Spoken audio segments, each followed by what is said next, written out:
It's recording now. Hi everyone, welcome back to another video. Today's video is inspired by our theme of the month, which is water and nurturing. And so Natasha and I thought it'd be cool if we come on here and kind of talk about our experiences mothering as non-mothers. And to give a bit of context, I am currently living at home with my mum and my sisters, and my youngest sister is 12 years old. And so I've kind of naturally taken on some kind of like mothering roles. And Natasha is also now living with her older sister and her family. And she's also taken on some mothering roles towards her nieces. So we thought this would be really cool. I don't know. We'll see how this discussion goes. But the first question, I guess, to get us into it is, what does mothering mean to you, Natasha?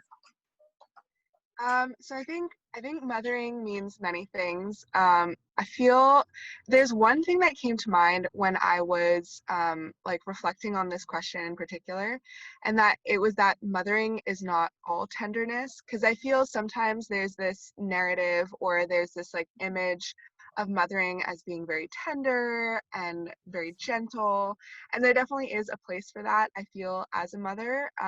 But and again, I'm not an actual mother, but I've talked to my sister a lot, and I feel if you ask actual mothers, they will also say that it's not all tenderness. Like, there is frustration and anger, and I think that there is a place for all of that. And when I was thinking about what mothering means to me, I was like, I would want for myself and for other people who are mothering or thinking of mothering, a definition that is inclusive of all the different emotions that accompany mothering. Because I think when it comes to parenting as well, there is a lot of judgment and a lot of like people saying, oh, this is how you should be doing it. So yeah, that would be my kind of like overall encompassing umbrella definition. How about you, Sophia? I really like what you were saying, Natasha, about how mothering kind of encompasses all those different aspects, and it's not always kind of this, I don't know, fairy tale image of like, oh, like I'm going to be best friends with my children, because I feel like, yeah, there's a time and place, I guess, for like friendship and mothering, and also just discipline and your kind of wider role and responsibility of like protecting and nurturing the child first and foremost. So I think that's a really important aspect that you kind of highlighted.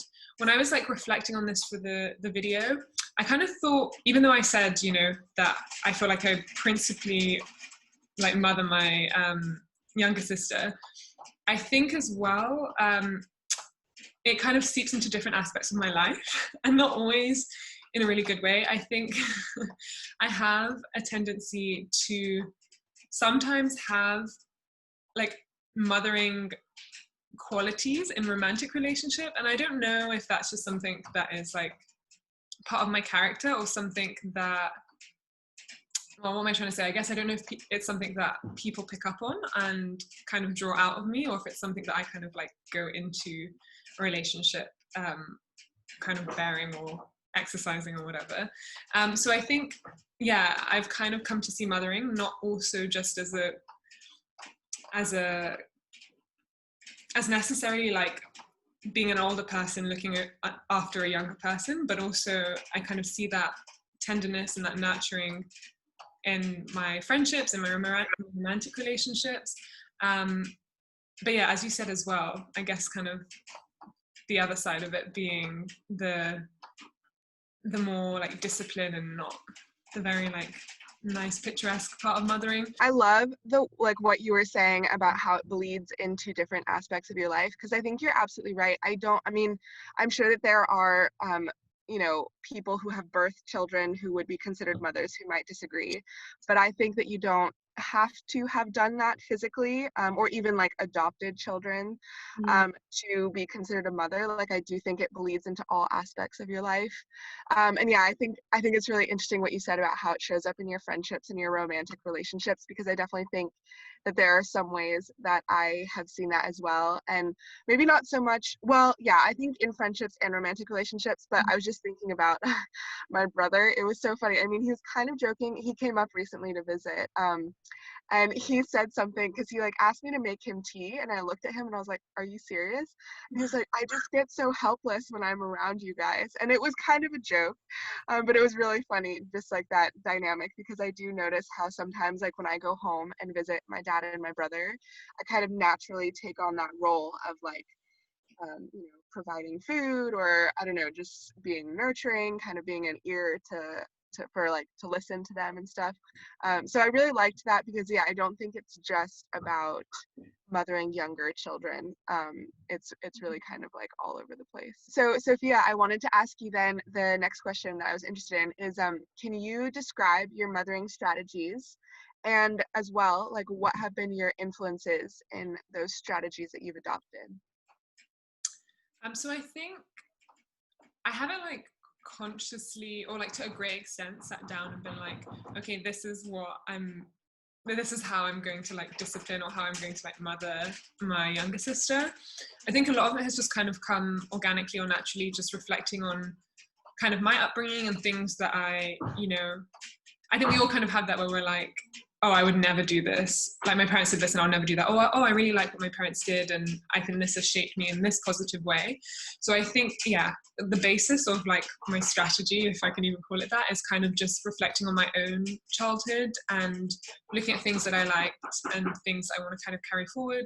So yeah, it's kind of been that reflection. I know that there are stuff like parenting books and more like, I don't know, I'm sure forums and stuff, and I kind of wonder sometimes like what kind of mum or like expecting mum I would be. Like, would I be one of those people who really engages with this literature and this information, or is it more just kind of like, if I just go with the flow? And I think I'm more inclined to say that I'd go with the flow, because I feel like, I don't know, I just don't feel like there's any one right way. And I feel like as well, having like, yeah, maybe there's like a kind of underlying value. So like for me, communication is really important, and I always try to encourage, especially my younger sister, because she's timid, to like express herself and to feel how she's feeling. Because I feel like sometimes, with children, I feel like now I'm just going on to giving advice, but I feel from my experience that we sometimes try to repress their emotions, or to kind of shelter them from certain emotions like sadness or anger. And you tell like a kid it's like really bad to be angry, and I think obviously there's ways to manage that, but if you repress that and just tell them like you shouldn't be angry, you shouldn't be throwing a tantrum, then I feel like that can also just lead them to not understanding how to express those emotions. So anyway, with all that being said, it's mainly to say that I feel like there's so much advice, and I don't feel like there's one way, or that's sticking to like a rule. When situation and context is really important, is probably the best thing. But how do you feel about that, and like what, if any, parenting strategies do you have? Yeah, I think there were lots of aspects of what you were saying that I was definitely like nodding along with, because I definitely agree. I think when it comes to the strategies that I've adopted, or like the influences that I've seen, I feel that I continue to be mothered in many different ways. Obviously, like I'm getting older, and there are different ways that, mother figures show up in my life. I think as a kid, I was mothered by many different people. So definitely my mom, and also my dad, but also my sister, because my sister is 14 years older than I am, and she played a really big role in, my early childhood. Also my aunties and my titas as well. I have like lots of memories of spending time with them. I think because my parents definitely had this view where they were like, if we are not happy, our kids are not going to be happy. And so they had a habit of like, sometimes taking weekends off, just the two of them. And they would leave us with family members. And I never particularly felt like that was an abandonment thing at all. Like I always just had fun seeing my relatives and spending time with them. And I really like that strategy. And that's something that I've like thought a lot about being with my nieces, and in terms of like carving out personal time, because when you're with three little girls, or not necessarily just girls, but three kids, it can sometimes be a lot of energy, a lot of noise, and you do kind of need time to yourself to recharge. So I think that's definitely a strategy, is being like, yes, I'm here for you, but acknowledging that I can't always be here for you if I don't have time for myself. I think I also learned a lot about handling particularly younger children from my boss at this nature preschool that I worked with. She was really an amazing woman. I think, kind of jumping back to what we were saying before about how like our mothering shows up in friendships and romantic relationships. Um, I know this about myself, that I have a quality where I want to be like, I want to accommodate everyone. But this woman, she was very much like, this is the way that I am. This is the way that our preschool is. It's not going to be right for everyone. So that's why we encourage people to come with their kids for like a few hours or a day. And if it's not right for them, there are other places that they can go to. And I really appreciated that outlook, especially, and I know that that sounds more like the business side of things, but especially when it comes to kids, like handling kids and stuff like that and mothering. um, I don't know, that has really impacted me. And it's like, okay, this is who I am. I'm not going to be maybe the ideal mother or like ideal figure for every single child. And that's okay, because I think that caregiving and mothering should also be like, I don't know, this sounds really silly, but kind of like a village effort, like it's not just up to one quote unquote mother, which is why I think it's helpful that like I'm living with my sister and her husband and her family at this time. So it's like, it's not just them, it's kind of like a group effort to raise these kids. So I completely agree with what you're saying about kind of being a village effort to raise a child. And there's like a popular kind of West African proverb, which is literally, it takes a village to raise a child. I don't even think that's just West African. I'm sure many different like cultures and also different parts of Africa would also kind of claim that or agree with it. So I kind of just wanted to probe a bit into, I guess, well, like as we said at the beginning, me and Natasha both aren't biological mothers. So and also I feel, I mean, I don't know, from like, this is just speaking for myself, I don't know about your situation, Natasha, but my sister definitely is like a lot older now, so she's 12, and I don't feel like I shoulder the main bulk of like parental responsibility for her at all. So I'm always like acutely aware that I can, like if I want to go out, I don't have to think about childcare or anything, because she's not my full responsibility. But when you said that, it just kind of made me think of like single parents, whether that's a single mother or like a single father. And again, I don't know how applicable this would be to the US, but in the UK, there's like this constant statistic that just shows that single parenthood is kind of on a rise, and coupled with that, like expenses for like childcare is also really expensive. And in terms of family systems here, I feel like close-knit families, especially living in London, are pretty rare or like less common, and just because everyone kind of lives sprawled out across the country, if not across the capital. And so I guess I just kind of wanted your opinion on how you think single like parenthood or mothering impacts, do you think, on a child's life, or maybe the challenges that you could see arising. I know we're not in that situation, so it's kind of, I guess, trying to give another perspective if possible. Yeah, for sure. I think that that is a very important thing to think about. And again, yeah, I've never been in the position of a single mother. I've never been raised by, or mother or father, I've never been raised by a single parent or caregiver. So yeah, I can imagine it would be very stressful. And I've been thinking actually a lot about that with the whole pandemic. I mean, obviously this exists outside of the pandemic as well. But I've just been thinking about these single parents who, are probably won't be able to send their kids back to school, which I think is probably the right decision just with the COVID situation in the US. But, that is a really big source of childcare for a lot of these single parents. And and then on top of that, they're having to work and teach their children. So I don't know if this is possible. It's just an idea. Like, this is just how my brain works. I think I get it from my dad, is where if I see a problem or if I like witness a problem, I'm immediately trying to think of solutions. So I was just thinking of like, because my sister, even though she's not a single parent, she's also been kind of thinking along similar veins about like, how is she going to get a little bit of alone time so that she can actually sit down and do some work. Um, but I was thinking that maybe a silver lining or something that could emerge from this whole situation is that people who maybe don't have like blood family or people that they call family nearby can kind of like create a family in a way of like, people in a normal or like people in a close by area also with children maybe the same age, maybe not, and maybe they could kind of like, you know what I'm saying? If there's like 5 families, one family could watch the kids one day, and then one family could watch the kids the other day, and kind of like cycle on. So at least you do kind of get a day to get stuff done. Mm. I don't know if that 100% answered your question. That's just kind of where my mind has been going, just in terms of like, school and childcare and acknowledging that parents still have to hold down a job and pay the bills. But yeah, those are my insights. What about you? Do you have any thoughts? When you said that, it kind of reminded me, and I feel like it kind of does happen from my knowledge in that kind of way of circling children. But from my exposure to that, it's often been along like cultural or like sometimes religious lines.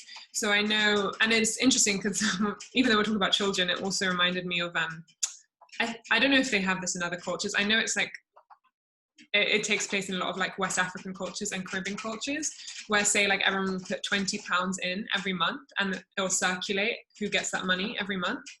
And so it's kind of similar with children of like, yeah, so like one day they'll like work out their schedules amongst themselves and kind of help with childcare that way, at least like in the Gambian community.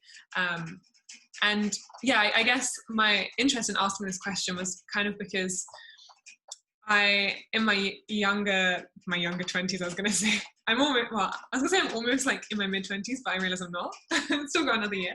But anyway, like towards the earlier part of my 20s, I kind of had this like very strong like belief. I was like, yeah, if I don't like meet the right person at the right time and I'm ready for kids, I'll just be a single like parent, I'll find a way and get like a sperm donor or whatever and just become a single parent. And I think part of me was like, I think I would definitely have a really great support network, but I think part of me was kind of naive to those other challenges. What have you learned from mothering?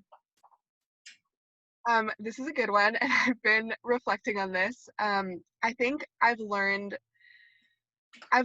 many things from mothering my nieces. I think we were talking about this the other day, and it was during a period of time where I was just feeling my temper rise very quickly. Like there was just a lot of emotions going on under the surface, which is part of the reason why I was thinking that like mothering is not all tenderness.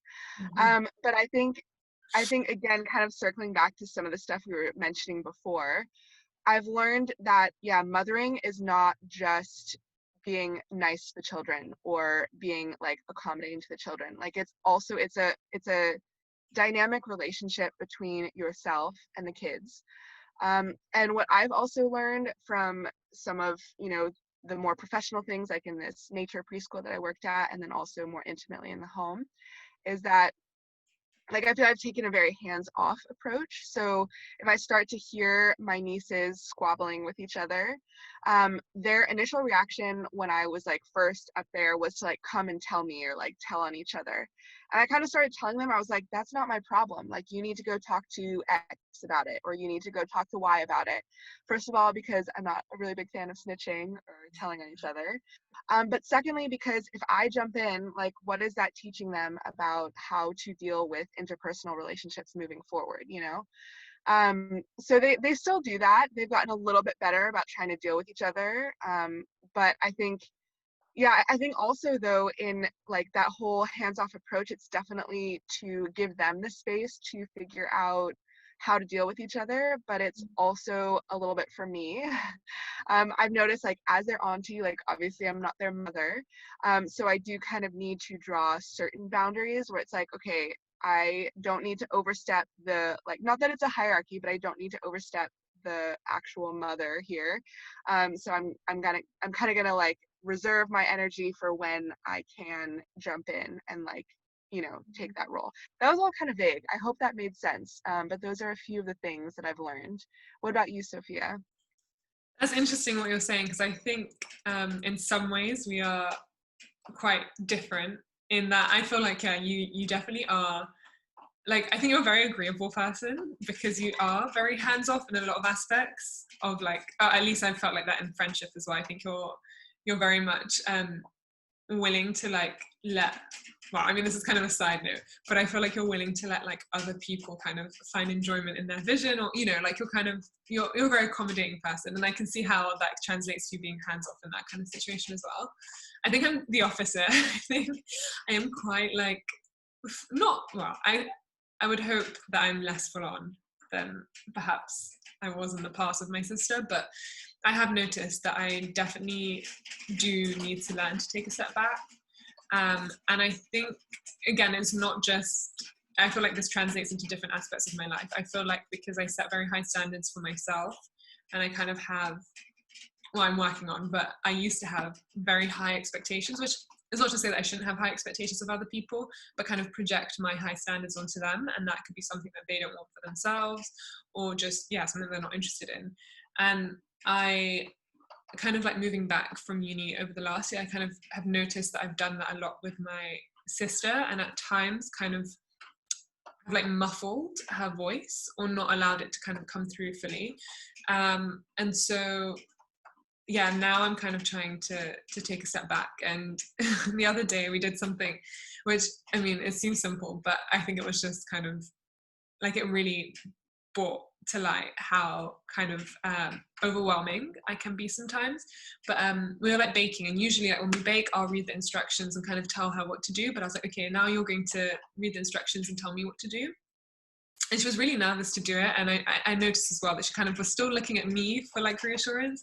And so it's something that definitely I want to kind of bear in mind if I ever have children of my own, and also just moving forward in my relationship with my sister, to kind of give her that space to just explore, like make her own mistakes and be herself as well.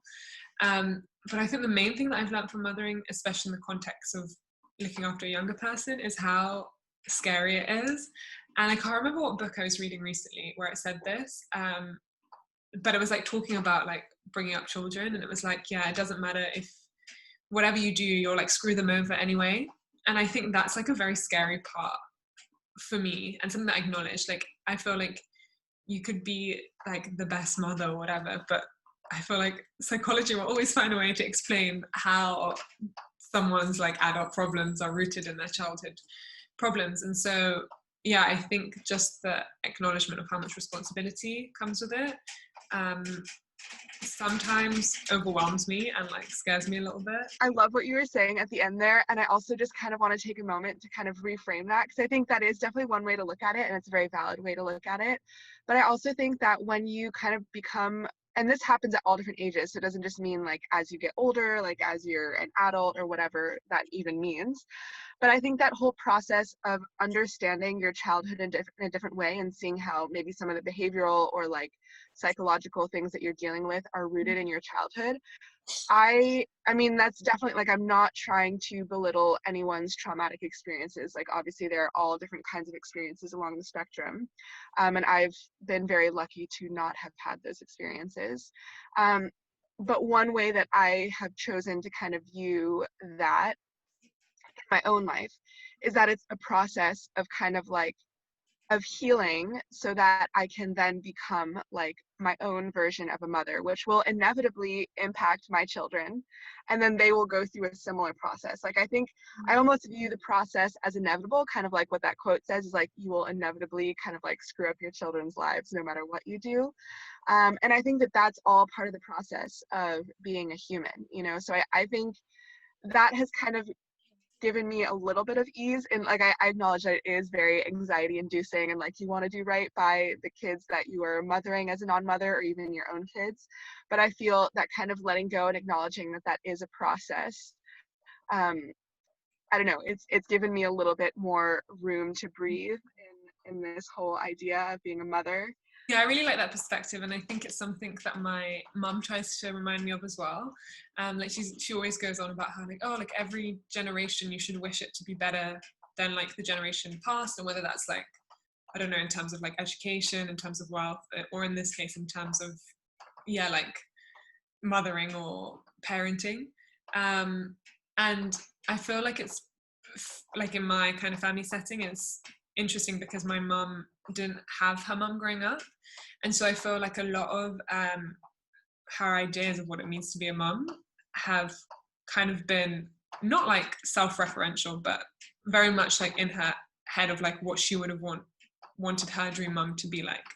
And in an interesting way, I think she has jumped some generations, just because she comes from quite a traditional, like West African, or from multiple West African cultures, and the kind of understanding of a relationship between mother and like daughter or whatever, just mother and child, is a lot different, of course, according to the context, of like their lifestyles and like just, I don't know, cultural norms. And I think because she didn't have a mother figure really growing up, she's kind of been able to, one, more easily like adjust, or not adjust, but kind of, she's been able to kind of like pick and choose which bits of her culture she wants to bring along, and also I think more readily like take on like Western ideals of like relationships between like a mother and a daughter. And so yeah, I think I kind of always see it as like, you know, when you, I was going to try and give like a science analogy, but I can't even remember what the gas is or whatever. Or is it salt? That's it. Like when you evaporate, let's use that, because that's like a gas version, but it's like, I don't know what the gas was. But you know, when you're like trying to purify salt, and so you like boil or whatever, like you evaporate or whatever, and then you have like the pure crystal. And I think it's kind of like that process of like purification, essentially. That sounds, purification sounds really wrong, but you get what I mean, like, you know, kind of refining over time. Anyway. Yeah, no, I absolutely love what you're saying. And I think this could be a whole other discussion about like the cultural influences that our mothers used on us and that we're taking forward. Because I do believe that every generation kind of loses something, particularly because we have like mixed heritages and stuff. But yeah, maybe that's a time for a further discussion, because I think that could be a very rich area to talk about. But I kind of wanted to jump into maybe the last question, which is, how has the whole experience of mothering, what you've learned from mothering as a non-mother, how has it influenced your opinion about having your own children? It's definitely made me want to slow down in terms of like age-wise and when I want to have children. It's so funny because I feel like at every age, like looking back, I kind of had like a different age in mind of when I'd have my first child. And so like when I was like, what, 15 or 16, I was like, yeah, I'm definitely gonna have my first child by the age of like 21. And then like when I was like 18, I was like, okay, 23, I could see myself. And then I don't know, like it slowly became 25, and obviously like next year I'm gonna be 25, and I'm like, nah, like there's still so much I want to do, and I still want to be really selfish with my time and with my life and my experiences. And so I think it's really shifted into me like definitely prolonging it, seeing myself maybe in the next 5 years having my first child, like at 29 or like 30, but also kind of made me acknowledge that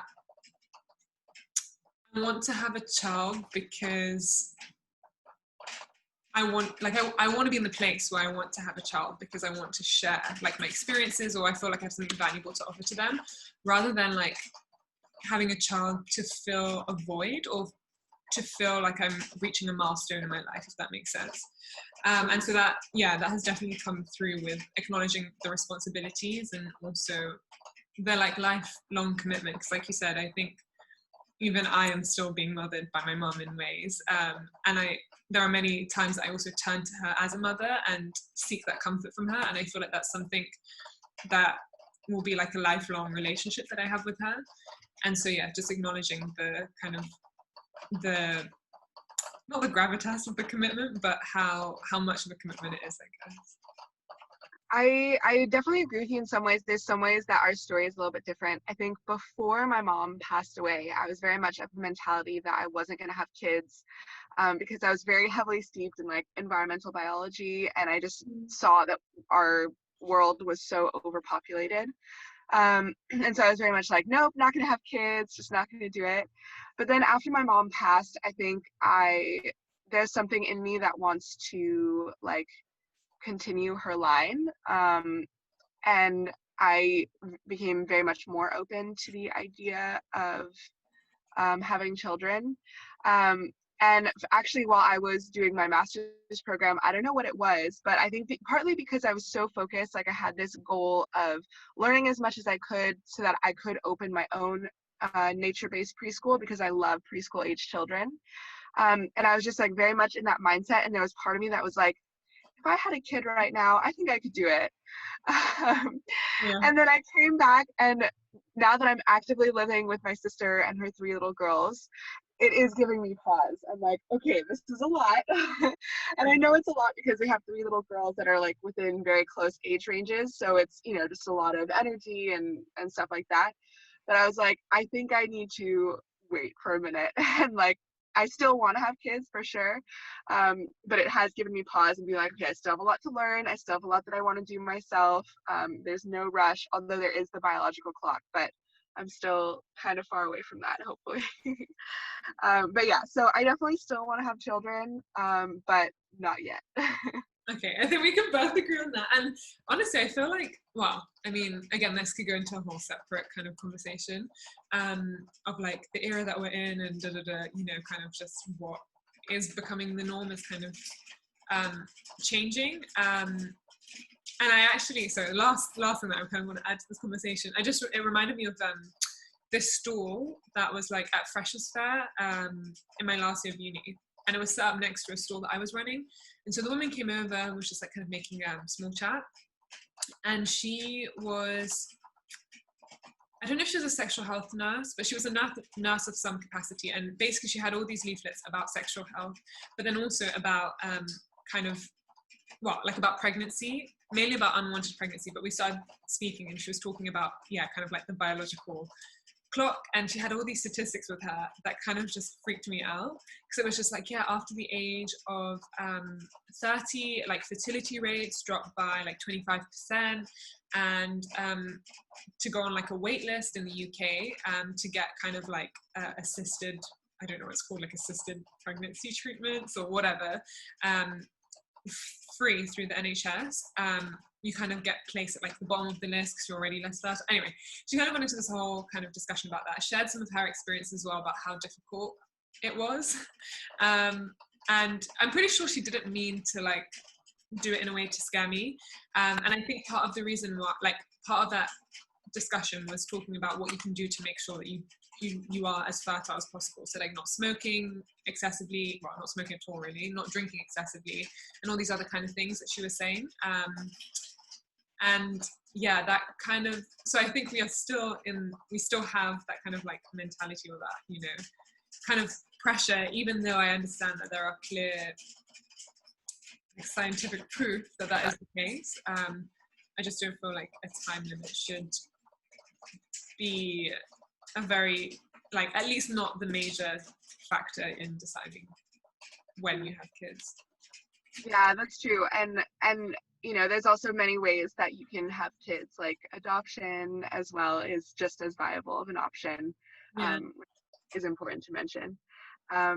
But are there any final thoughts or nuggets of wisdom you wanted to share before we sign off? I'm not sure exactly if I'm doing it justice putting it in this way, but this is kind of the best way that I can explain it for now, at least, is I think while there are some of us that are more inclined to mothering or have more like mothering qualities, I think it's really rewarding to try and find those mothering qualities or nurture them in some aspect of your life. And I don't think it always has to be, like, it definitely doesn't always have to be with children. But I think there is like a valuable experience in taking on the multiple kind of experiences and roles that come with mothering. And one that I feel like has just like enriched my life and also my understanding of who I am and like what I have to offer, and kind of seeing myself through how I connect with the other person through mothering. So I think it's something we should all try and nurture in some way. Yeah, I like what you're saying. And I think the last thing that I would say before we sign off is that I think spending time with kids, and I recognize that I have a personality that like works really well with kids, but I think spending time with kids or mothering in whatever capacity mothering shows up for you is, I think, like a really valuable way to work for yourself on like on understanding when to put up and when to take down boundaries, because specifically little children are simultaneously the most open and honest and the most manipulative demographic I feel you will ever come across. And they do the same thing that, or they do both things at the same time, which is like blows my mind.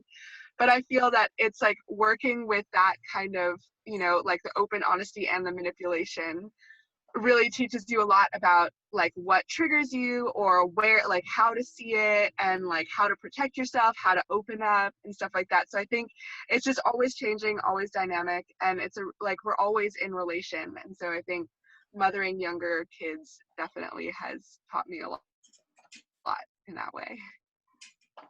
Well, thanks. And thank you guys for joining us for this discussion. As ever, we're interested to know what you guys have to say on the topic. So feel free to share your comments below, what your experiences are with mothering, what your strategies are, and yeah, anything really that kind of struck you in this conversation. And yeah, we're looking forward, I guess, to our next month of conversations, which is or will be on the theme of balance, strength, and nature for September. So if you also are feeling excited about any of those themes, then feel free to get in touch with us here on our blog. All our links and stuff are in the description bar below. And we'd love to hear your opinions and thoughts on that as well. But yeah, I think that's it from us. So have a nice day, and we'll see you soon. Bye. Bye.